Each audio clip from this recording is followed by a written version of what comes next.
This is the No More Wasted Days podcast, and we're your hosts, Sarah Kaufman Bradstreet and Heather PG.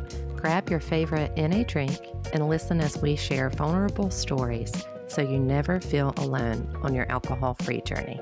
And gain insights from us as we break down our most used tips and strategies that have kept us alcohol-free. It's time to break free from wasting any more of your days to the drinking, blackout, hangover cycle. Welcome to another episode of the No More Wasted Days podcast. I'm one of your hosts, Sarah. I'm Heather. And today, Heather's going to be talking all about revitalizing relationships on your alcohol-free path. And I told her before we hopped on, I haven't looked at your notes, but I'm excited. And I get to learn with the listener. So it's fun for me when this happens. Yes. And this is kind of fresh on my brain because I led a Daymakers call this week, actually, on this very topic. Well, you can take it away, and I'm excited to learn as we go. All right. So today we're going to be talking about building stronger connections, nurturing relationships on your alcohol-free path. So whether you're on the journey, you're thinking about starting, we've got you covered. We're going to talk about how alcohol impacts your relationships, both as a drinker and as you transition to a non-drinker, and give some practical strategies to strengthen and revitalize the connections that matter most to you. So y'all know I like to understand the basics. So understanding the shift, the impact of alcohol on relationships. For many of us, I know for me, alcohol was a major part of socializing. We use it to bond with friends, family, romantic partners. And when you're taking a step toward being alcohol-free, you might start to notice that your alcohol affected some of those relationships. So we're going to break that down into 4 pieces. Number 1, erosion of trust. We know that alcohol can lead to broken promises, forgotten commitment, and hurt feelings, which all erode trust. Number 2, emotional distance. When we're drinking, we may have created emotional barriers that prevent deep and meaningful connections. Number 3, boy, was this me. Unhealthy communication patterns. Folks find that alcohol can lead to impulsive or toxic communication. Then you can avoid tough conversations or making hurtful comments in the heat of the moment. I'll give an example. So say you've had too much to drink, you don't remember what you said the night before, and you wake up in the morning and that person's still in the house and you can cut the tension with a knife. If you're anything like me, you don't want to be like, I didn't want to say what dumb shit did I say last night? So then you avoid, and then it's awkward, and then you don't know what you said, which is anxiety provoking. And then number 4, depending on alcohol for bonding. So if you're bonding with someone primarily over drinks, your relationship may have been built solely on booze rather than genuine emotional connection. As you were going through them, I was thinking I would do, oh, that one's me. Then I'd be like, oh, no, this one's me. And I really connected a lot with the emotional distance that drinking creates emotional barriers, preventing the deep and meaningful connections. I feel like that one was a lot me. And it's why when I quit drinking, I found myself with a very, very small friend circle, and it's something I still have. And it's one of my goals in 2025 to get some friends and start making some connections and some deep connections with people. So I'm really excited about this topic. Yeah, I also have that on my bingo card for 2025. So as we're on our alcohol-free path, you'll likely experience a shift in your values, priorities, and needs. We have more clarity, and this allows you to reassess what's important to you in your relationships. So what those shifts can look like are, I think there's 4 of these too. So increased self-awareness. I know this was definitely a great thing that happened for me. When we're not intoxicated or under the influence, we can take a step back and understand what truly is needed and wanted from a relationship. It could be any type of relationship. You're able to recognize what aligns with your values and what doesn't. Number 2, desire for authenticity. This was a big one for me too. As you move away from alcohol, you may start to crave authentic, deep connections. This is a chance to let go of superficial bonds or good time Charlies, as I call them. Number 3, we're more focused on our health and well-being, both mental and physical. It starts to become a priority when you're on your path to sobriety, and you might find yourself seeking relationships that support and nurture your well-being. Then number 4, alignment with personal growth. Sobriety often sparks a commitment to personal growth, whether it could be any aspect of your life, career, spiritual, personal, all three. So you may want to assess or reassess some of your older connections. Yeah. All of these are, as you said, each one, I was like, it's so true. I think that it's also like, I mean, I know this is all about revitalizing relationships too, but it is what makes it so much better with the friends that you do have in sobriety. And I know I just said, like, I don't have any friends, but I do. It's obviously a little, it's like I have friends from my drinking life that were not drinking buddies or good time Charlies, as you call them. And those relationships have become so much deeper and more authentic and I think that because of that, because I saw that shift, that's what I want now. I don't want like I don't want the just small chit chat friends. I really do crave that deep connection. And it's probably too because we get that on the Daymakers. Like me and you get to have that on our recordings. And I'm like, that's what I want. But isn't it interesting too that like you have that stronger self-awareness, so you actually know that about yourself and you know who you really are, so you know who Yeah, you connect with. definitely. And, this is not to say that we're going to like ditch all of our old friends. Most of my friends I've had either my whole life or like 20 years. Mm-hmm. And it's an opportunity to reassess some of the relationships. Like, am I just hanging out with this person because they let me drink with no consequence? Or Mm-hmm.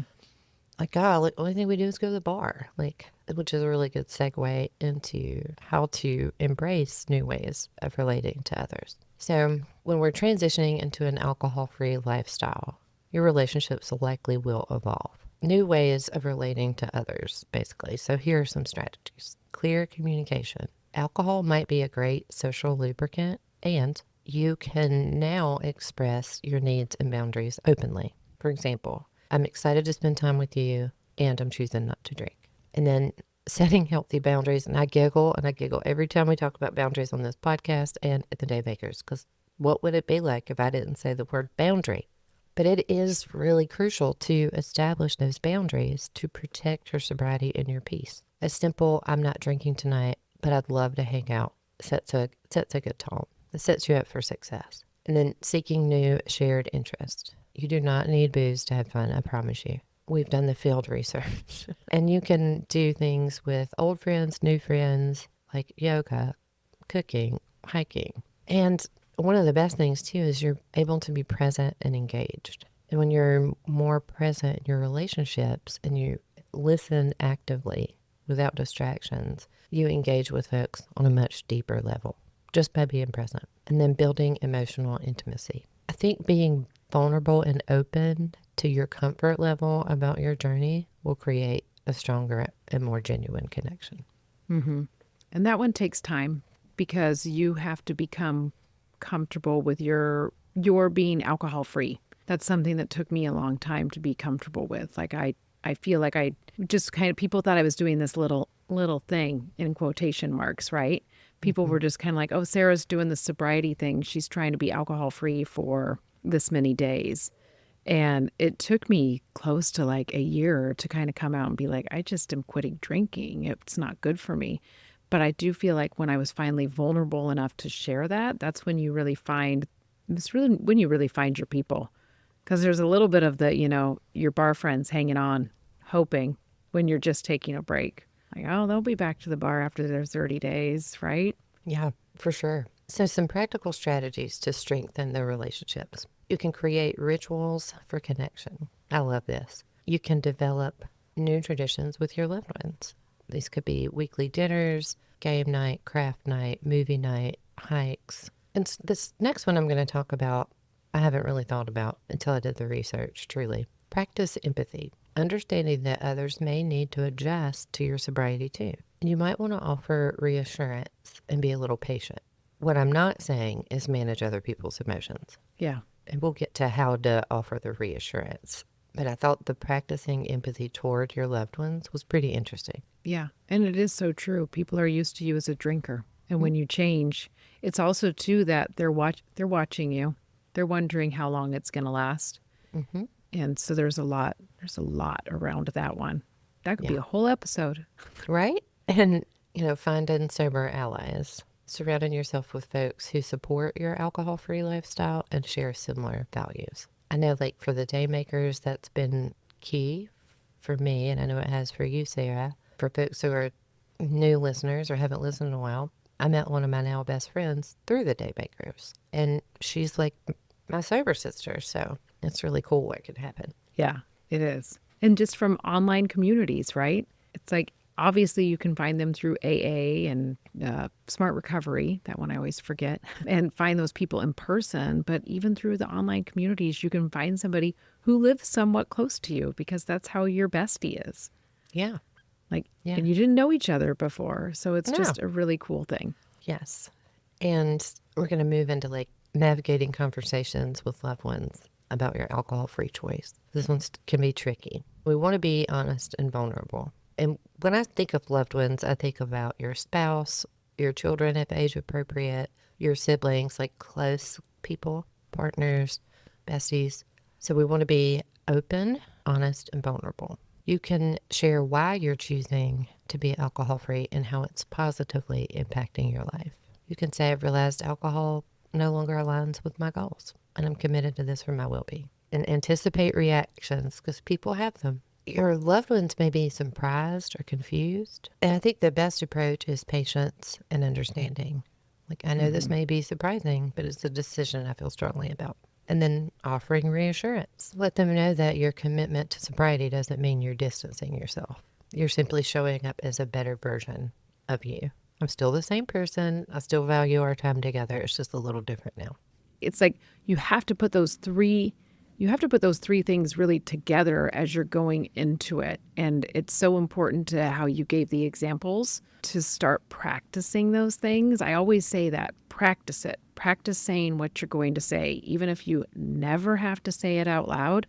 It's so important to practice it. And saying it out loud also helps you start processing it. I know I process things that way. I'm a person who talks to myself, so that definitely helps me. But it is the anticipate the reactions, because when you first said I've realized I know, like, alcohol no longer aligns with my goals. Well, a lot of your friends, or family, when you first say that, are going to be like, yeah, whatever, because you're a total drinker, right? Right. Having those other sentences to say to them, like, I know this might be surprising, but I feel really strongly about this, and if you could support me. But the last thing I was going to say is, when you do something like you start eating healthy, or in my case, when I stopped eating meat, it was a big thing in our family because, one, my dad worked at a beef plant his whole life. So, but it really was like people just being like, well, are you still going to hang out with us when we all eat dinner type thing? And I did have to do that kind of reassurance. Like, I'm still the same person. I'm still going to hang out when we're having dinner. Don't even worry about what to cook me. I'm going to figure it out. And it's the same when you quit drinking. So if you've ever quit anything else before, it's very similar in how you're going to talk to people. Yeah, absolutely. So kind of going back to empathy and understanding to make those connections deeper. You want to use active listening. And some folks may not know what that is, so I'll tell you. So active listening is making good eye contact, even like y'all probably can't see me, but hand gestures, to show that you're really listening, and repeating back, like, it sounds like what I'm hearing from you is X, Y, or Z. Mm-hmm. So that is what active listening is. Yeah. An example here, I hear you're worried about my choice and how it may impact us. Let's talk about how we can make this work together. Yeah. And then acknowledging their feelings, not managing their emotions. Those are two different things. So when you acknowledge and validate their emotions, that can also lead to stronger connections. As an example, I see how my decision changes things, and I appreciate your patience as we navigate this together. I think this is particularly good, and I do not have experience in this, but for partners where one is quitting and the other one is not. Yeah.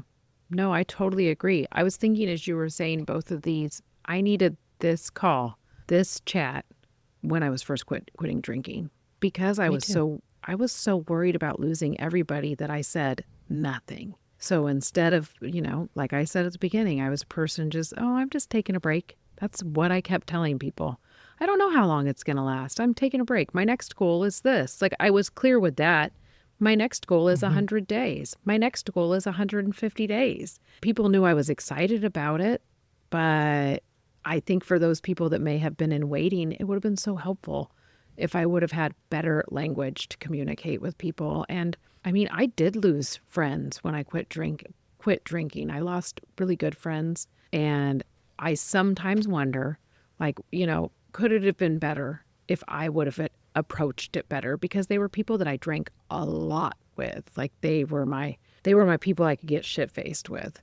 And they came right along with me, and I was so afraid to hang out with them that I'd want to drink that I just didn't talk to them. And having language like this, to just have sent an email, just to have sent a Hmm. text, I always wonder if it would have gone differently then. And, Yeah, so this is very helpful. I think so. I wish I would have had this awareness and these examples in the beginning Mm-hmm. too. We're going to talk about rebuilding trust. So, some ways to do that. I'm going to list three. Again, be transparent, open and clear about your commitment. As an example, I'm committed to making things right. I'm taking the necessary steps to stay alcohol free. Now, this is building trust in yourself and others. Mm-hmm. It could sound like amends, but it's a way to acknowledge that you're working on it. And if you feel comfortable sharing, like, I'm a part of the Daymakers, I'm listening to the No More Wasted Days podcast, I'm working with a coach one on one, to show that you are showing up for yourself so that you can in turn show up for them.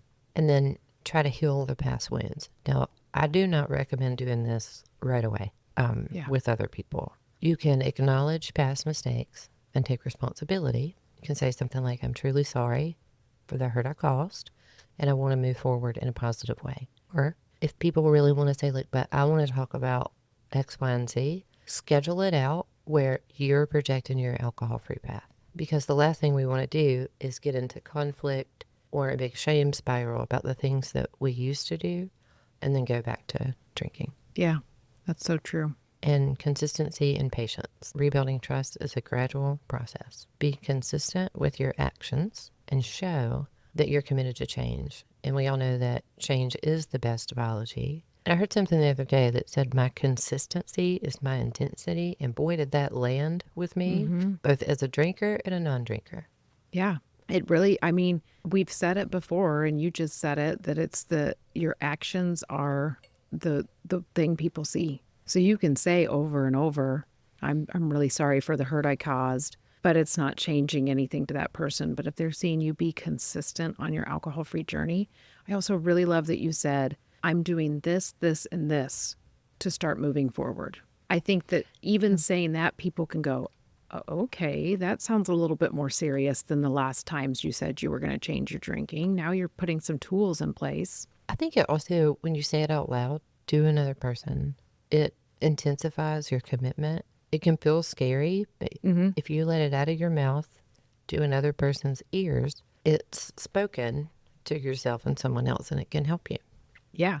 Well, and even when you were saying with the heal past wounds, and you said, I don't think this is something you should do right away with other people, but you could practice on yourself, because you're going to Mm-hmm. find that there's a lot of revitalizing your relationship with yourself that you have to do. Amen. And so to be able to say to yourself, look in the mirror and say, I'm truly sorry for the hurt I caused. I want to move forward in a positive way. Write that down to Yes. yourself, react to it, and Yeah. journal. Like, what is my reaction to me saying this? Like, how do I actually feel? Do I believe myself? Because I I mean, love that. gosh, that could be such a cool activity to just, what a cool journaling activity, and to prepare you for talking to other people. Definitely. I love that. So we want to try to cultivate healthy connections, right? So engaging in alcohol-free activities. You can invite friends to do activities that are not around alcohol. I know, Sarah, you're in the choir, Mm-hmm. and I just started taking piano lessons. I met that, Ooh, and that, yeah, that could lead to like connections with other musicians, right? Or folks who yeah, play instruments. And then the support network. I cannot tell you how key like-minded individuals are. yeah. Oh my gosh. Having that is Yeah, maybe the best thing. and something I didn't even realize I was creating for myself when I started sharing on the internet. Like, oh, I'm going to share about quitting drinking. I didn't really realize I was going to create a community that would help support me, that it was something I needed. I was part of a Facebook community of people that didn't drink. It was inspiring. It helped me. But really getting to know like-minded people, that has been so cool. And Yeah. as far as engaging in the alcohol-free activities, I think it's good to really think outside the box on those things. I was talking to a friend, she's recently divorced, and I asked her, I said, do you miss doing all the fishing that you and your husband used to do? And she said, I went out and did it on my own. I found a group of women that go out and go fishing, and we all went out. And I caught some halibut, whatever they were fishing for. And I was like, that's so cool. And she goes, actually, I've done a ton of this. I've been on the Meetup like, I don't know if it's a website or an app. And she's like, and I just find different things. I've gone on hikes, I've done shrimping, and I was like, oh my God, like she blew my mind. I was like, I want Yeah. to do this. I was like, you went shrimping? I want to go shrimping. And I don't have a boat. Right.